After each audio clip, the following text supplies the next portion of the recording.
Hello and welcome to the Chaffin Church podcast. My name is Marty Holman. I'm the lead pastor here at Chaffin Church, the little church right on the corner of Holden and Shrewsbury Street.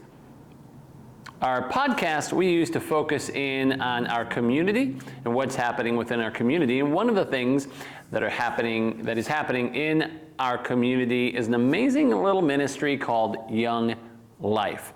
Young Life reaches out to high school students in the Wachusett Regional High School, and they do an amazing job. Ben Johnson is on staff there, and we have the privilege of knowing Ben, and actually I've known him since he was a little boy, and he has since gone on, went through Wachusett High School, went to Cedarville University in Ohio, and now ministers right here in this area. I hope you hear Ben's heart and enjoy a little bit about him, his life, and his ministry right here in Holden, Massachusetts. Enjoy the episode.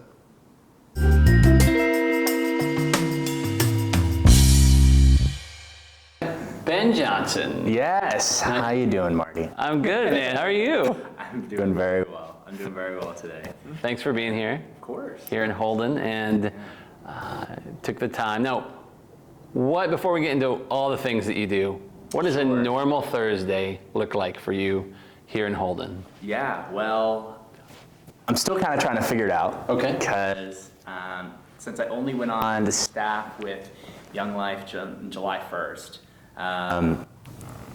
that was a summer transition period of figuring out what it looks like to be on staff with Young Life. Since it's full time, it's like Young Life is a very entrepreneurial type job where you make your own schedule, you come up with what you're going to do all day. I'm sure you're very familiar with that kind of thing. Yeah. Being a pastor, right? It's very much self-driven, focused, and that you're focused on what you're going to do with your day. And so today, I can tell you what today looks like. Or yesterday, I get up bright and early. I go to the gym with Bella. Usually we're getting there anytime between 4:45 to 6:30, depending on how late we're able to sleep in that day, really. And I've seen you there multiple times. On a side note, yes. I was supposed to be there this morning. Oh no, well we were there. And I called in. I couldn't get to sleep till 4 in the morning. Oh. So my alarm went off at 4:45.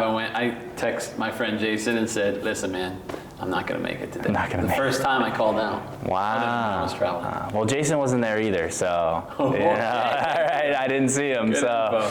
Yeah. Or at least he could have gone another time. Correct. But he wasn't there when I was there. Okay. So we get up early, get there, shower, kind of reset, get ready for the day, and then usually I'm off to a coffee shop because if I work at home, I've learned this over the past 2 months, I don't do well. Because right now I don't have like an office set up at home or anything. I just had my desk that I used for college during COVID that was there. But my bed's right next to me. My phone is always available, and it's just like, man, I am not going to get work done.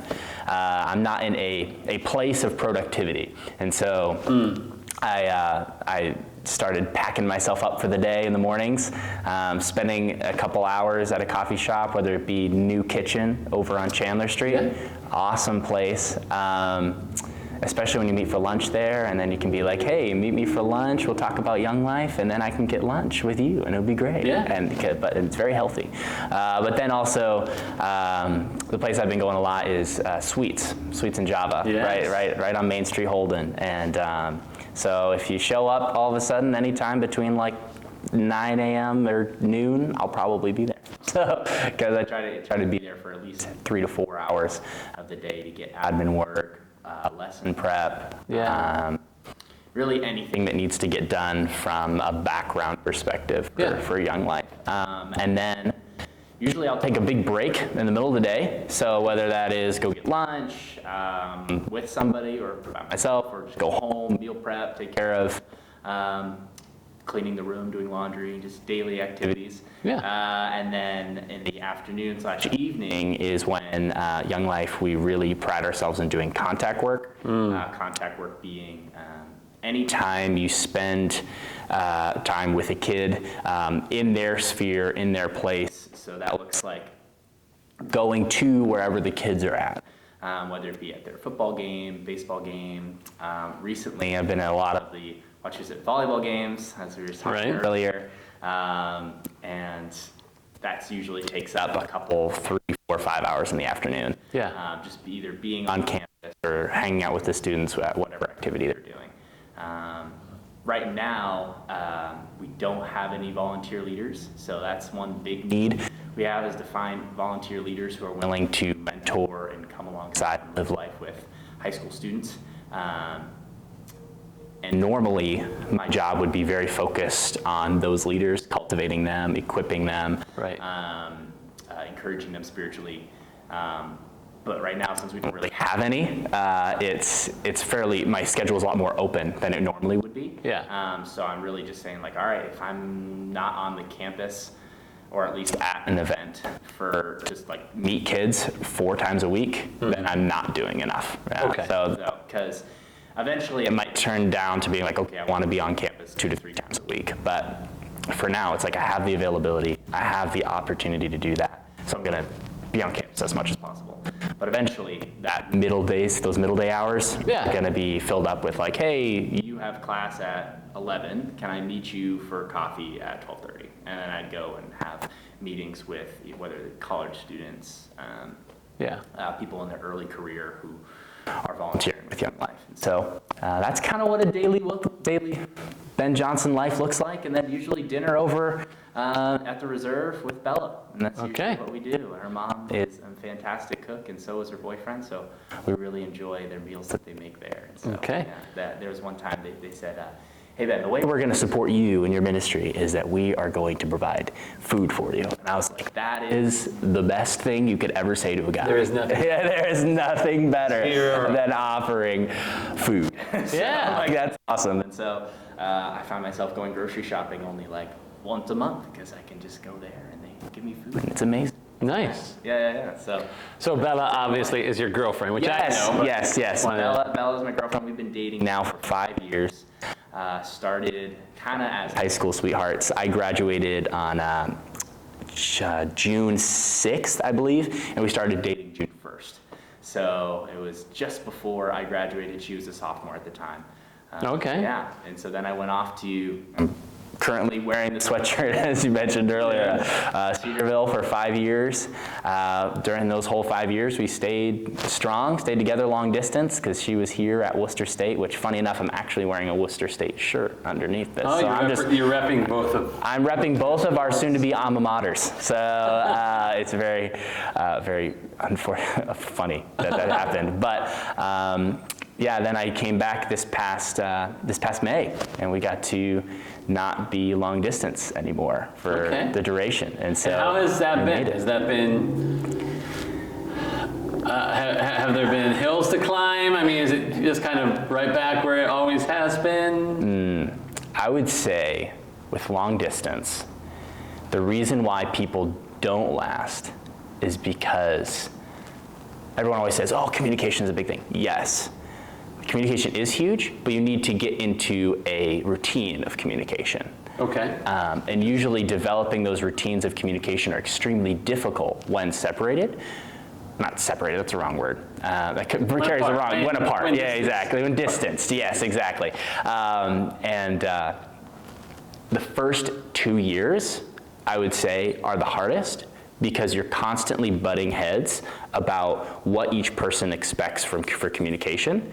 And you have to really have honest conversations about, well, I'd really like this, or I'd really like that, or hey, this isn't working, or hey, this is too much. And you really have to be honest with each other on how that works. And that's extremely difficult to do as an 18 and 16-year-old. And so there was definitely times of like, oh, why do you not think the same way I do about these things? And but it worked. We communicated through it, found ways that worked really well. So it's just like, hey, if I'm heading somewhere, I just shoot you a text. I'm heading somewhere. I will text you when I get there. Like simple stuff. Or we shared Google Calendars, so we knew each other's daily schedule. So it's like, hey, right now is not a good time to text me because I'm in class for 4 hours. Right. But then you know that. And of course, like eventually you get that intuitively, but every semester it changes and you're having different schedules and different job changes. So the schedules are always changing, especially in that like high school, college lifestyle. So having those Google Calendars was huge, which we didn't do for the first 2 years. That's why it was such a big struggle. But then the last 3 years, first of all, you're like, all right, we've done 2 years, we can make it. You know, there's kind of that aspect where it's like, I'm like, let's do it. We're gonna make it. And then there's also the aspect of, okay, we've built these routines. We know what it looks like to do a semester. And all you have to do is just start thinking, you split it up into chunks. It's like, I'm gonna see you in 66 days. I don't have to wait 5 years for us to have a relationship. Right. I will see you in 66 days. Yeah. And that was the longest stint we ever did without seeing each other, was 66 days. Oh, wow. Yeah, because I came home for every break. So. When you put it in that perspective, that's not a long time. It's not. 66 days. And then you're home all summer. And college summers are long. They're like 4.5 months. Yep. 3 months. So. What's amazing about that, Ben, is, I mean, you kind of, that's not different than relationships as you get married, because people have this idea, or overinflated idea of infatuation, and sometimes they get married quick, or sometimes whatever, maybe they take a while, but they think, I'm gonna have this feeling forever, right? And what we know is that marriage is not about feelings necessarily. Obviously, there needs to be attraction. You need to stay like strong for each other and work at bettering yourselves, and that's always totally true, or should be. However, the routine thing is really important, because once you get into kids and job schedules and all of that, it's not like you're seeing each other all the time anyways. Yeah. And so if you don't have routines and let each other in on that routine for one another, it falls apart. And so it's great to see that you have learned that in the midst of, I mean, that's so mature. That's so incredible. And then there's also a big thing was hanging on to memories, qualities, and like gratitudes that you have for that person. Yeah. That when in a segment of like, I mean, all you have really is text or FaceTime, and say a FaceTime or a text is just not going well and it's frustrating. Like, that's the only real connection you have in that moment with that person. Yeah. So you can think that, oh, all this relationship is bad because all of the communication I've had all day today with this person has been negative. But then it's like, wait a minute. I'm so grateful for all the amazing things that my life has been blessed with by being with Bella. There has been so many things she's taught me that I didn't know about myself, or I didn't know about life, or just living in general, that I now have because of being with her. And then also there's these amazing memories, and you can just scroll through pictures and be like, wow, look at this amazing memory. And not just only focusing on like, I was so happy then, I wish we could be that happy again. It's like, that's what that is, that's fine. But deeper than that, it's just like, wow, we were able to enjoy that experience together. And that experience has both impacted our lives in a big way. So beyond just emotionally, but like we have been able, beyond just feelings, but also that there is this deep lasting emotion in we have spent so much time in life and experience together. Yeah.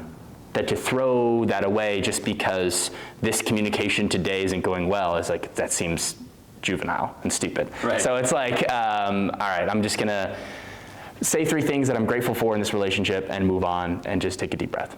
And I find that, so one great example, this is kind of disconnected, one great thing that she taught me that I learned about myself is I emotionally experience things delayed, especially when they're like a deeper emotion. Mm-hmm. So this was really difficult in our first year because I would be like hugging her goodbye before hopping in the car to drive to Ohio. So I'm about to drive 700 miles away from her. Right. And she's extremely upset. But I'm stoic, whatever. I'm like, because I'm thinking about like, oh shoot, I got to get gas, I got to not crash, I got to do, like, I'm thinking about all the things that have to happen that day. And I'm like, yes, I'm there, like emotionally, but I'm not feeling it. Yeah. Like, I know it's a big moment, and I know that this matters, and I need to take care in this moment, but there's no tears, and like, unless I like really tried to choke them out. Like, it's not that big of a deal. Like, it was a big deal, but it didn't look like on my face that it was a big deal. Yeah. And then fast forward 2 weeks, then all of a sudden I'm in my new routine, I'm figuring it all out, and all the stress is building up, and then I'm like, oh, I just want to go home. And then bang, that's when I get hit with it. Like 2 weeks later, when she's like into her routine, she's like used those 2 weeks to eat ice cream and watch Gilmore Girls, right? Like, we're totally different emotional schedules in that sense. And so she's not seeing me have those emotions, but then like I'm like doing the same type of thing. Like for her, it's Gilmore Girls. For me, it's like, okay, I'm binge watching anime and eating like tacos and pizza, and like, it's like, oh, I just want to go home, and so that was one thing we had to communicate. It was like, I'm not going to feel this for like a week and a half. Yeah. And although that's extremely difficult for you to experience, not a lot of sadness in front of you, know that it's not that I will not feel this. It's that it just takes a second sometimes. So yeah, that was just one clear-cut example of how we had to learn from each other and communicate on how we experience life and how that changes because we're different. Yeah. You brought up earlier in Young Life. Yes, right? I did. Yeah. So for our audience and those listening and those watching, tell us a little bit about Young Life. Why is it important, and why is it important to Holden? Yeah, absolutely. So Young Life in general is a global organization. It's in over 100 countries. And so a lot of people, when I tell them that, go like, oh, that's weird, I've never heard of it. And it's like, well, that's the evidence of the devil, who's trying to stop people from hearing about an organization that's doing awesome things. Yeah. So Young Life, the mission statement of Young Life is to introduce adolescents to Jesus Christ and help them grow in their faith. So at its core, at its essence, primarily, it is an evangelism organization that works out of local high schools, and then cultivates those initial displays and responses to the gospel with continued faithfulness to them, whether it be in prayer, but also in discipleship. And then one thing Young Life really tries to do well, although it's extremely difficult depending on where you're at, is plug those kids who experience the gospel through Young Life into local churches. And especially before they go off to college, ideally. And if they do go off to college in a different arena, a different sphere, then it's like, okay, let's get you plugged into a local ministry at that college. So Young Life really takes pride in evangelism primarily. That is our goal. Young Life was founded by a guy named Jim Rayburn way back in 1941. But in the late 1930s, he was a seminary student at Dallas Theological Seminary, and he was interning with a church. And the youth pastor said, hey, Jim, I don't want you to worry about any of the students that are in this room. I don't want you to worry about them. They're here, I've got them, I'll take care of them, I'll disciple them.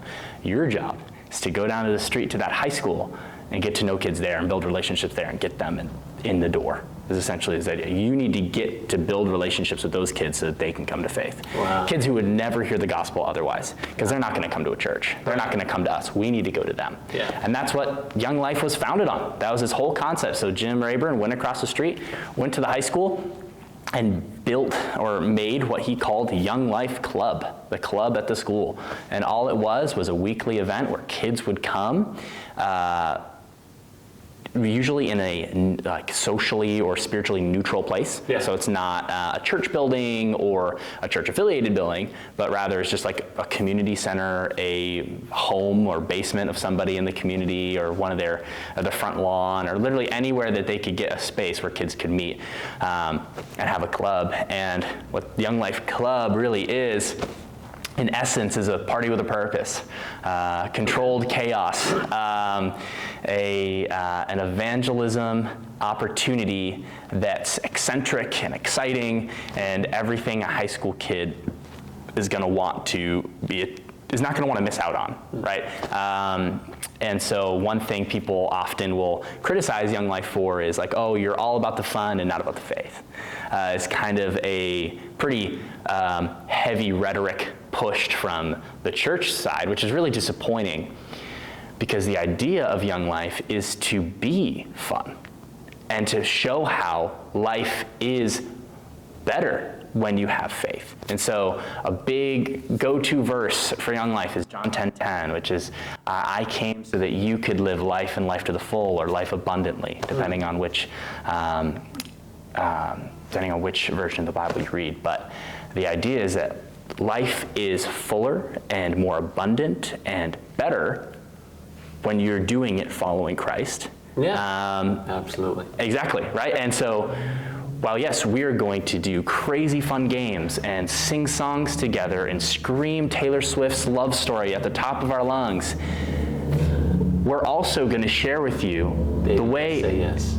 Yes, exactly, right? We're going to share with you a short, concrete message that illustrates the gospel or Jesus' life and why he's significant, that impacts teenagers' heart in a way that they'll understand it. Yeah. And people always say like, oh, teenagers, they don't have like a big, long attention span. Especially now, with the phones slowly programming us to only last maybe a minute, with our attention, right? So these messages are 5-10 minutes max, but usually they're either personal testimonies of how Christ has changed someone's life, which is even more powerful when we get a peer to come up in their high school who gets to share that, and you can see it pretty cool. Change kids' lives. Absolutely, it is. And then also when we get to dive deep into a short little passage like the woman at the well, or just any opportunity to show that Jesus is not only powerful, but how that he intimately cares about each one of our lives and desires to know us and know us genuinely and give us life as a result of his own. So, that's a little input into what Young Life in totality looks like. Yeah. Young Life, the organization, has a bunch of different ministries underneath it. So while there's none necessarily in this area, in other areas there's Young Lives, which is a teen mom ministry that's under Young Life. Capernaum, which is a special needs focused outreach specifically that they do. And then there's also Wildlife. Wildlife is our middle school ministry. Looks very similar to Young Life generally, but is more parent and family focused than Young Life. And then Young Life College, where we do the same thing that we do for high school students, but we do it at the college. And then typically that's more so cultivating one-on-one relationships to eventually build them into volunteer leaders to then go into a high school or go into a middle school and get to know kids. Okay. Yeah. So then, you went to Cedarville, as you said. I did, yeah. And I'm guessing you had a great time there. It was amazing. I almost went to Cedarville. I was this close. You should have. My best friends in high school went there, and I ended up going somewhere else. But so you did that, and at the end, how did you come to connect with Young Life? I mean, I don't know if you had a lot of ideas of what you wanted to do. I know I did, and then my life looks very different than those ideas. So how did I get here? How did you get here? Yeah, absolutely. So I was involved with Young Life at Wachusett High School, where I am now. That's where I'm placed. I never actually said that. I'm at Wachusett. And I was involved there starting my freshman year. My dad knocked on the door of the wall of our living room, and I was sitting there playing Call of Duty, as I did a lot in middle school and high school. Okay. And he was like, hey, Ben, have you heard of an organization called Young Life? And I was like, no. And he tells me how it's this big global organization, just kind of how I told you, and that he was involved with it in high school. And I'm like, yeah, Dad, must be real important, because I've never heard about it, And so I was like, okay, sure. And he's like, well, hey, you can get involved with it, or you're going to get involved with it, basically. And I was like, okay, it's whatever. I mean, it sounds good. It's not like I'm totally disinterested. I was raised in the church and went to youth group. So I was like totally fine with it, but I just didn't really know what it was. And then it turned out to just be myself Eric Stoltzfus, who's the area developer for Central Massachusetts at the time and still now, which is pretty awesome. Yeah. So this is 2013 going on 14. So this is almost a decade ago. And he and I and one other girl named Bridget Lundergan, who is also from Holden, went to Holden Christian Academy with me. Okay.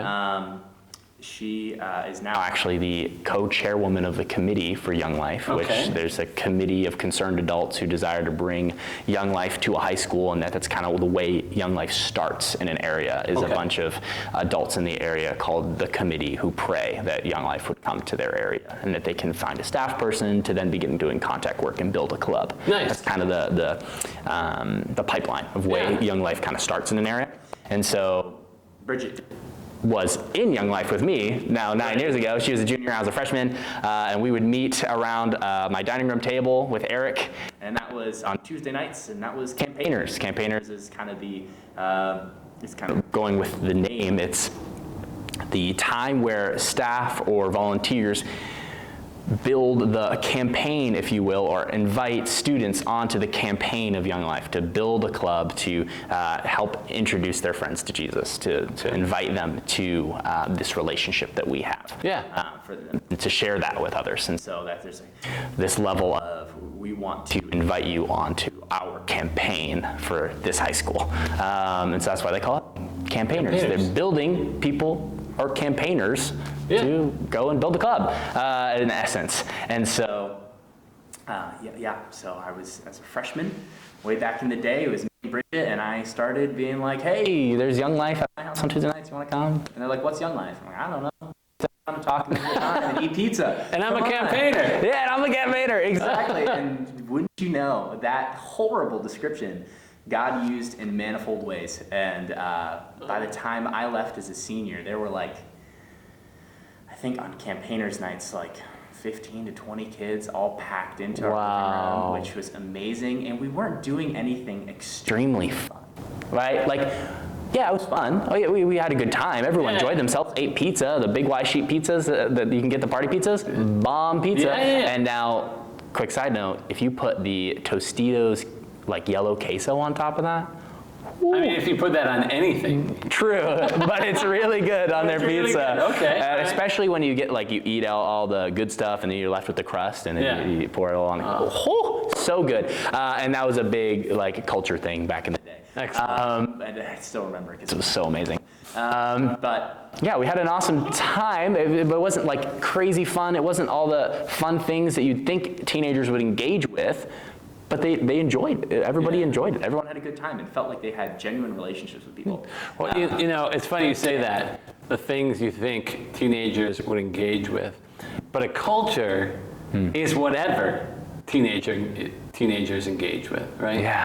And I mean, some of the ways, I don't want to be disrespectful in any way. No, yeah. But I look, and I'm sure people looked at me growing up the same way as I'm about to say. I look at some teenagers and their cultures, and I go, I have no idea why that's popular. But like, I'm talking pop culture stuff, like why are black fingernails and green hair, why is that popular? I don't know, but why do they wear pajama pants to school now? Why? Right. I don't know, so, but they love it. I would it's say so funny. Whatever. What, like, the culture is whatever teenagers or anyone is engaging with. Yeah, and so it was really awesome to cultivate that climate, essentially. And it wasn't like forced, but it was just really natural and organic and just built over time and faithfulness and continued presence and being in that space. And so I then left. I was thinking, what am I going to do with my life? And there were three options. There were, okay, I could go and do film because I'd just taken a film class and I really loved it. I loved cinematography and capturing it and being behind the camera. It was really fun. Loved it. Wasn't necessarily good at it, but I enjoyed it. And I'd made like YouTube videos about Call of Duty for a while and whatever. So back in the day. And I was like, maybe I want to do this. And I applied to Emerson College and I didn't get into their honors program, which is the only way I could afford it because it cut tuition in half. And I was like, all right, door closed, not an option. So then I was like, well, what am I gonna do after this? I'm like, well, I love to work out, so why not be a personal trainer? You know, that sounds fun. Sounds good, it's life-giving, you know, you help people change their lives for the better and physically for the rest of their time until, of course, they're in the grave. Then their body's kind of useless at that point until God glorifies it, which is then only Him. We can't really glorify our own body. So I was like, well, at least I can give people life while they're living. You know, that's a good opportunity. And I looked at UNH and a couple other places, saw their programs for kinesiology and stuff like that. And I was like, yeah, I don't like science. This sounds like a lot of work that I don't enjoy to then go do something that I enjoy. So I was like, I don't know about that. Maybe I'll just get certified at some point. So I'm like, what am I going to do? You know, what else do I want to do? And I thought more about it. It's like, you know, what have I been involved with in doing all 4 years of high school? Well, I've been in choir. I loved choir, and that was fun, but I didn't want to be a starving artist. So I was like, I don't really want to do that. And then I was like, well, I've been doing Young Life all these 4 years. Have I ever not enjoyed Young Life? No. Man, I really like this. You know, Eric works for Young Life. He's on staff. I wonder if I could do that. And then thought a little more about it. So this is going into college? This is going into college. This is like junior, senior year transition. Wow. And I was like, well, you know what? Maybe I'll go to school to do Young Life. That sounds cool. And so I was like, all right, let's look around. What kind of degree should I use or get to go do Young Life? And technically, you don't need a Bible degree. But I was like, why wouldn't you want one at least, you know? So I was like, all right, well, I guess I'll go get a Bible degree. And so I was never thinking MDiv, was always thinking 4-year youth ministry degree, because that's all I was really interested in. I just wanted to do youth ministry. So I was like, okay, anywhere I can find that it will do that. And what's really awesome is that all the places that I went to that weren't Cedarville didn't have that. So I went down to Southeastern University down in Florida. They didn't have a youth ministry degree. They had like a family ministry degree, but that was different. So I was like, okay, well, I don't really want to get a family ministry degree to do Young Life, so I guess I'll do something else. I'll go somewhere else. And I went to Grove City. Toured there. Actually, I toured Cedarville first and was convinced that I was going to go to Cedarville, dead set, made the decision. I met with admissions, figured out the prices and all the brass tacks. I was like, okay, I'm going here. But then I went to Grove City after that, and they were like, hey, we can do a double major where you do business and Bible. And I was like, oh, that sounds kind of like intriguing. Maybe I want to do that, because Young Life's kind of like a business, you know? Maybe I should do that. And then that kind of threw a stick into the whole process of slowing it all down, but and kind of murkied the waters with the decision. But ultimately, after having visited Cedarville, I was like, I want to go here. This is the place I want to go. And the thing that really sealed the deal while I was there was they were like, hey, you know, you could come here and get a 4-year degree. We have a youth ministry option. That's great. But you could do our 5-year MDiv, which we don't even make more money off you. They were saying that we don't, because the final 2 years of so you do 3 years of undergrad and 2 years of your master's degree. And those 2 years at the master's level are 60% off tuition. So so total for both of them is only 80% of what it costs for you to do 1 year of your undergrad. Does that kind of make sense? Yeah. So if I were to do a 4-year degree, it would cost more, and I would come out with technically like a lower degree. I would come out with a bachelor's, right? So I was like, but it would have been more work. It is more work. It is more work. 100%. And I have to learn the languages. So I had to learn the Greek and Hebrew, right? So, or at least I had to take Greek and Hebrew. I don't know about learn, but I tried my best. I really did. And so, much chagrin. I'm sorry, Mr. Shepherd, Dr. Shepherd. But So 5 years, I was like, let's do it. That sounds awesome. And at the time I was dating Bella when I made I wasn't dating Bella at that point, because that was almost another 6 months or 8 months out from that decision. But so you were yeah, we were. I started. In the middle of your senior year. I had already made the decision to go there by the time, and was applied and deposited and roommate set and everything by the time I met Bella. But and so. That's how I decided Cedarville, and I learned that Young Life was there and that they were active in that community, and so I got involved with them, not my first or second year of college, because I was caught up with playing volleyball. I played for their club team, and it took up all my time. And then by my junior year, I came to my senses that I'm like, hey, I'm going to school to do Young Life after this. I better be a volunteer leader while I'm at school. Right. So then for the next 2.5 years, I quit volleyball and got involved with Young Life, which was really huge because it taught me a lot more than what I ever knew about Young Life. Because I'd seen what Young Life looks like in New England, which is interesting in that typically clubs are a lot smaller if they're there at all. Campaigners is kind of like this merger of club and campaigners. Typically they're not two separate entities because you don't have a lot of volunteer leaders to make those two happen every week and to have them regularly and planned. But out in Ohio, there's enough leaders. There's enough everything. So it was big and popping and crazy fun and awesome. And so I got to learn what Young Life looks like at its best. And so I'm like, okay, I really want to try and bring that when I come back. And so then this past May, I graduated somehow. And here we are. Here you are. I was interviewed January 1st and got to meet a lot of the regional staff. And then through that, and they all made fun of me for wearing a suit. I wore a full suit and everything, and it was a Zoom interview. And they were all kind of in just like polos and stuff. And then what you didn't tell them is you weren't wearing pants. Yeah, right. Zoom thing. I was, but yes.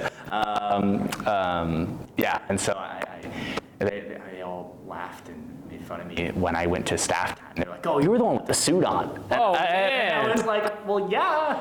I was a sharp one. Yeah, I was like, "What do you mean? That's I feel like that's a compliment." Yeah. But they were all goofing and laughing because Young Life is a fairly business emphasis casual, kind of organization. So that was kind of funny. But yeah, and then as of July 1st, came on staff. First 2 months, mainly, were just fundraising to getting us 100% fundraised, which we are now, which is a huge display of God's grace and blessing and provision. And not to say that if that didn't happen, that he isn't a provider or someone who blesses, but he did. So I can call him that. Okay. Yeah. So when you obviously are involved. You started your tenureship there. Yeah. What does it look like? What do you have clubs there at Wachusett? Yep. Sure. So club is essentially the meeting that we do that's kind of the seeker ministry, if you could think of it that way. It's like our intention is to draw kids in, have it be a palatable experience, the one that is focused around fun, but then also encourages them to think about faith at the end, right? And so we have that right now, which this is going to change hopefully by next semester. Okay. Right now we have it in school, which is really cool. We have it like in the building during the school day, which is awesome. Why is that going to change? Well, we're not going to stop doing that, but we're going to do club more often is what's going to happen. Because here's why. I see. We do the club during what they have, it's called the 40-minute long activity period that happens once a month. Yeah. But we can do club more than once a month. That's kind of the problem. And then even then, it happens on the last Tuesday of every month. So we have Tuesday, Wednesday, Thursday. Yeah. Or excuse me, what am I saying? September, October, November. And then in December, they usually don't have one because you're already leaving for what's it called? For break. So you don't have one in December. And then typically during those 3 times, they'll steal like a class. And they'll be like, hey, juniors, we're going to have an assembly, instead of you going to wherever you're going. So then we won't have any juniors at that club or whatever. And so there's typically things that get in the way. So while it's an amazing opportunity to have kids come and enjoy club in their school, in their climate, like how amazing is that? When literally like people who are inviting can just say like, what, you're gonna just work on your homework or sit on your Chromebook for these 40 minutes? Why not just come and have fun, And so it's a really amazing opportunity. It's just, it doesn't happen often enough. And then when it does, sometimes students can't come. So it's like what we'd love to do is on the off every other week. So rather than having it be once a month, we can have it at least twice a month. Okay. And that outside of school one, the one that's not happening during that 40 minutes, can be at a, what we're trying to have happen is maybe it can happen at the senior center down the road. We'd love to have that be an opportunity because it's a central location, it's spiritually neutral, and there's a big space. plenty of kids can come. I mean, there's 2,000 kids at the school, so Right. if we can get a club popping, that's 150 kids, you know? Which I'm not saying, I'm manifesting that to happen. Yay. Praying and manifesting for that to Yes. happen, right? So that's not necessarily the numbers we've had recently. But we do pull 30 to 40 to 50 kids in a small classroom in one of these things, so it's packed. It's full of kids. And does the school recognize you as being a person who's doing Young Life and allowed to be at the campus? Yeah. Okay. Which is really awesome. So one thing that's really helpful is Eric has done a lot of the footwork, the area director in the area. He's done a lot of the footwork with meeting with faculty, getting known in the community. We also have a teacher named Mrs. Fouché, who has been huge in building Young Life's rapport, because she has an amazing rapport as a teacher, and she's an amazing faculty member and super consistent and an awesome woman of the faith. But then also that reflects on Young Life, because then she's like, oh, you love this organization that's working in the school. Like, okay, well, since you support it, we're going to like it. So, and then she sent out an email to everybody in the school, like all the faculty, because when we had to search for a new advisor, because she couldn't do it this year because she's taking a year of leave to take care of the 3 kids she just fostered. So she is very busy, and so she needs her time there. So cool. Which is a really awesome opportunity. But we're like, well, we need an advisor, so let's find one. And she sent out an email. We got 3 responses back from the faculty of like, I'll do it. Boom. Like, yeah, just let me know what I need. So we were able to choose one of the 3, which was huge, because for a while we were thinking and desperate to find anybody. Hopefully you interviewed them and they wore suits. Yeah, right. We didn't do any interviews, but we did get to have a meeting to meet our new advisor, Mrs. Sanfasone. Okay. She is a French teacher at the school, and so she is really awesome, and she's been really supportive of making it happen. They're very much so opening her room to be like, oh, whenever you want to meet in here, it's up to you. It's free. Go for it. This has nothing to do with anything you're talking about, but every time I hear the term French teacher, there was a movie in the late 80s, maybe early 90s, and it was called, I can't remember what it was called, but it was by a guy named Richard Grieco, and he was a high school student. He was the heir apparent. He was the heir to Johnny Depp's 21 Jump Street, which you probably don't even remember. It was the 80s show. Johnny Depp's 21 Jump Street. Yeah. So we're talking way back, mid-80s. Yeah. Richard Grieco took over, and then he went on a trip to France and with his class, and the French teacher was code word for a spy. I'm just warning you right now. You need to be careful. Be careful about that. We could have spy territory. Anyways, so the French teacher came up. I had to share that. That's awesome. I'll have to confront Miss Sanfasone. Yeah.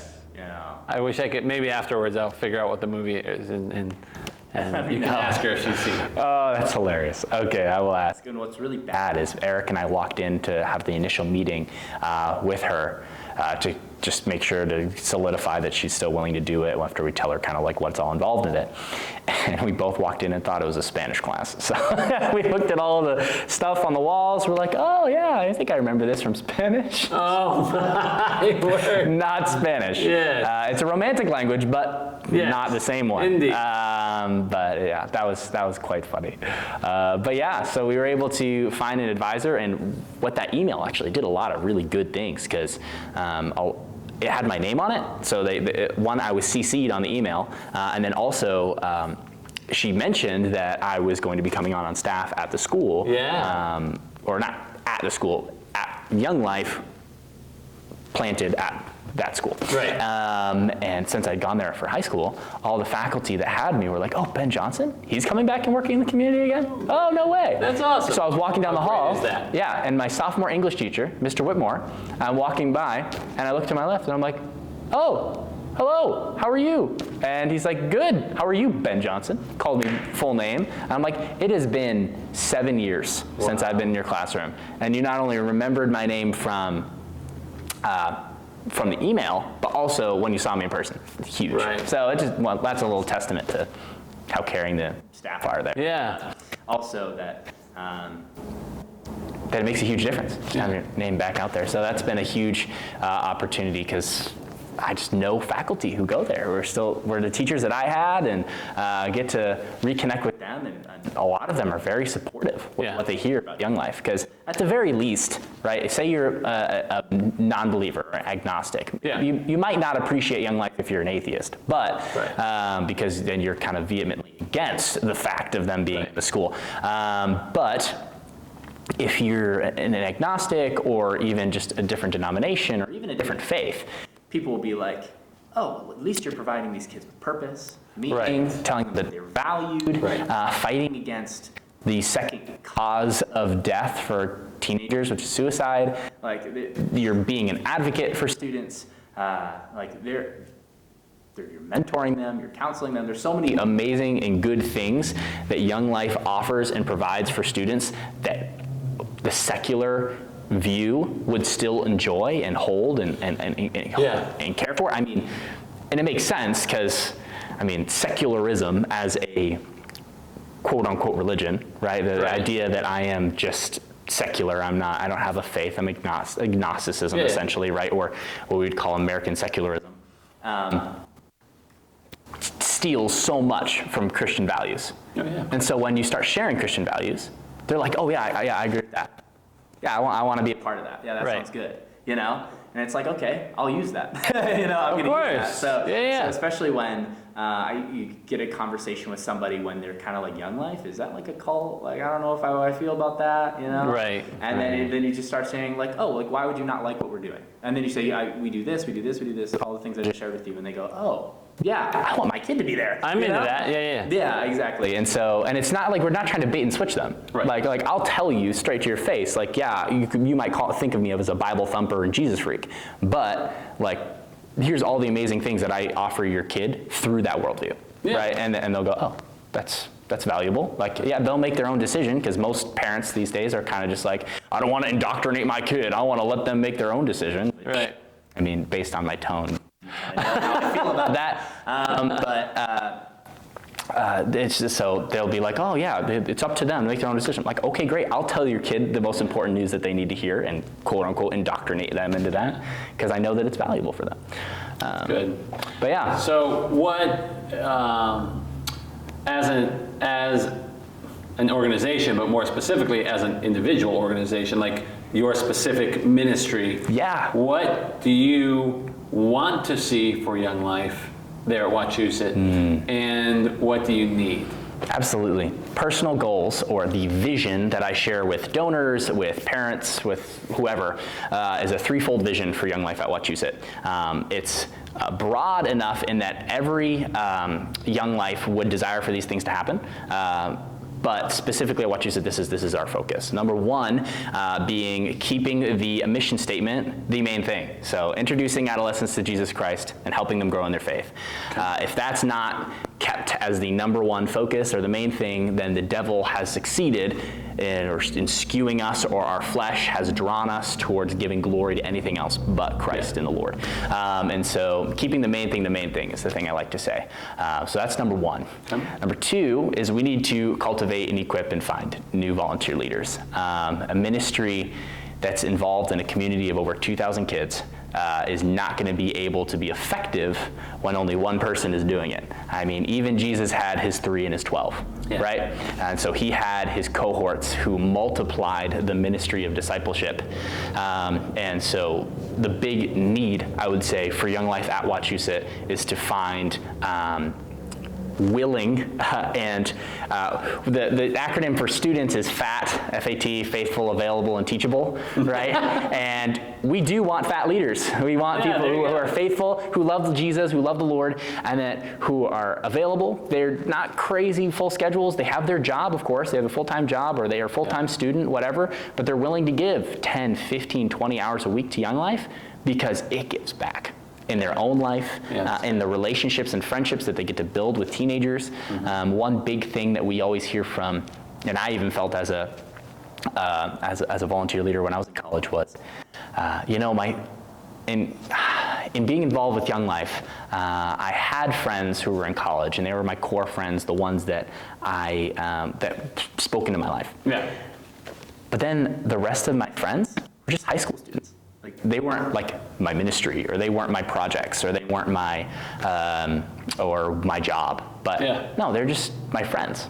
I look forward to going and spending time at their game because I care about the kid and I care about how they do, and I want to see them get a goal at the soccer game, or I want to see them get a spike at the volleyball game, right?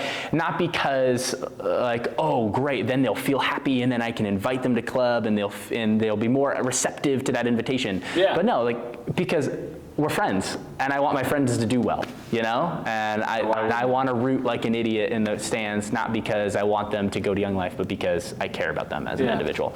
And so, building genuine and caring relationships is a huge reward in being a volunteer leader. And so that's one thing I always try to share with people.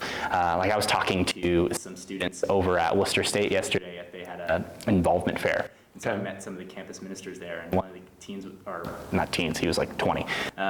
He said, oh, so how much of an investment is it to be a part of or a volunteer leader for Young Life? And I was like, it's like 10, 15, 20 hours a week. And he goes, whoa, he's just one of those man, all these other clubs are asking for 2 hours of your time, or 4 hours of your time, because that's how all college students kind of think of their life. It's just how many hours in a day I have and what do I block it all off for, or at least that's kind of how I thought about it for a while. I don't think of it that way anymore, because I think that way is a little rigid and compartmentalized, but it works for schedules.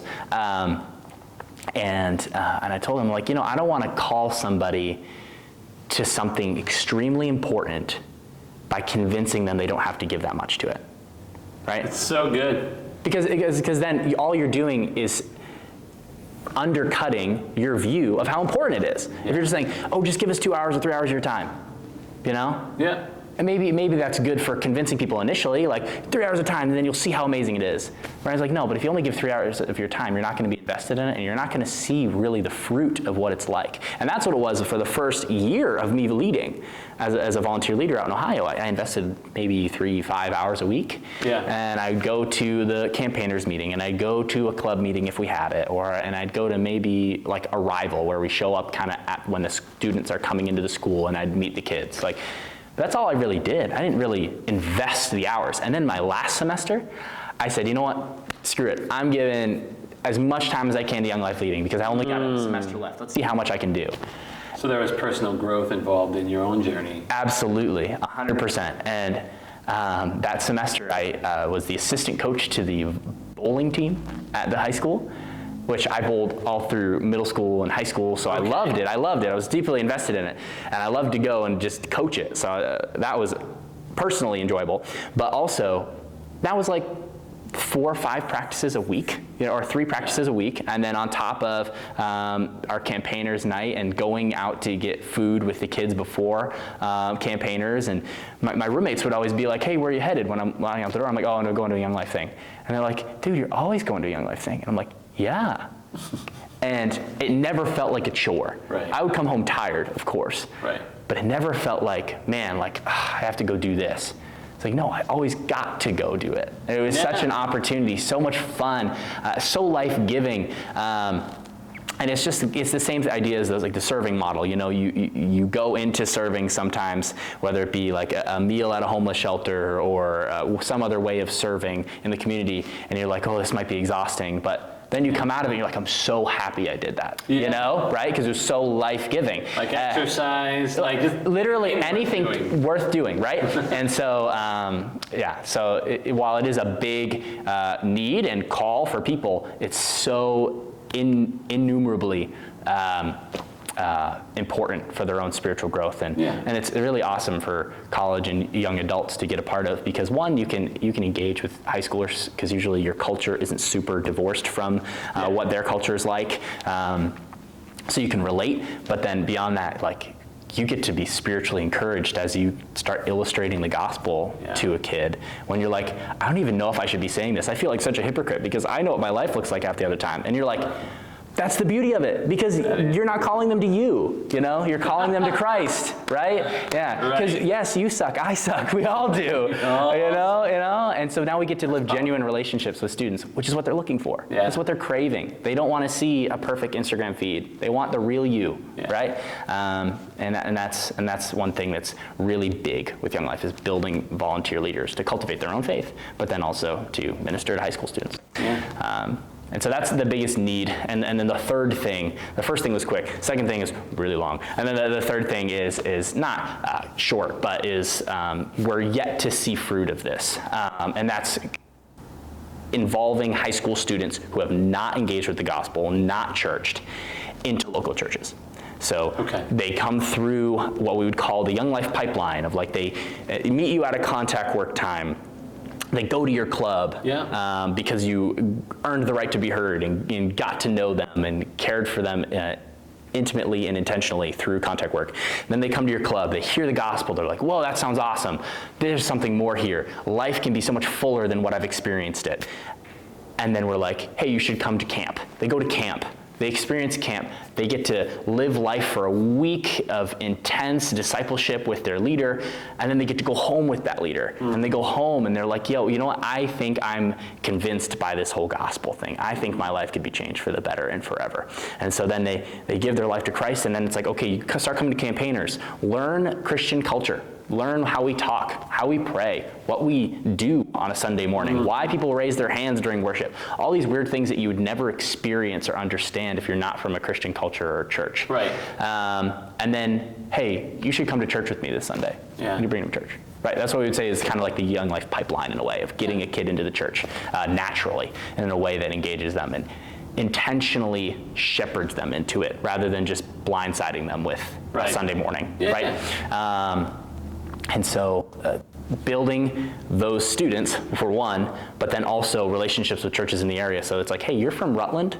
Like, you probably shouldn't drive all the way out to Sterling to go to church. Hope Chapel's awesome. Yeah. But that's not convenient for you at all. Why don't you try a place in Princeton? Why don't you go over to Heritage? Why don't you go to a church in Rutland? There's a congregational church right in Rutland. Like, why don't you try somewhere local that's Bible-centered, that loves the gospel, and is going to teach you well in your community? And so geographically trying to locate students and then get them plugged into churches in their area. So good. So that's a big networking debacle for me, because I'm trying to connect with all these churches in the area, know their pastors, know their youth pastors, and be engaged in their communities to then invite those students into those communities of faith. So it seems natural. It can be tricky, but at the moment, that hasn't really gotten off the ground yet because we're really focused on getting club done well, which requires, before that, a priori, volunteer leaders. Yeah. So the biggest need right now is volunteer leaders to build the snowball, in a sense, right? Because then as the snowball builds with volunteer leaders, they disseminate into the culture of the high school, they get to know students, and then all of a sudden it builds into a club, it builds momentum, it builds community, culture, and then ultimately feeds them into the pipeline, right? To get them to know, get them involved with churches in the area. But yeah. That's so good. Well, thank you for sharing your heart. Absolutely. I'm excited about what's going to happen there at Wachusett. And I know you are going to bring it. God's going to do it through you, and good things are going to happen. Thank you for letting me in on the process. Of course. Thanks for letting me blab for a long time. Oh, so good. Yeah. I'm excited. I feel like the time is really right for something like this at Wachusett. Especially post-COVID. Right? Yeah. Things are kind of more open again and ready to go. So we've been praying for you. Thank you. And thank you for being a part of our community. Of course. Thank you, Marty, for having me. And thank you. Have an awesome day.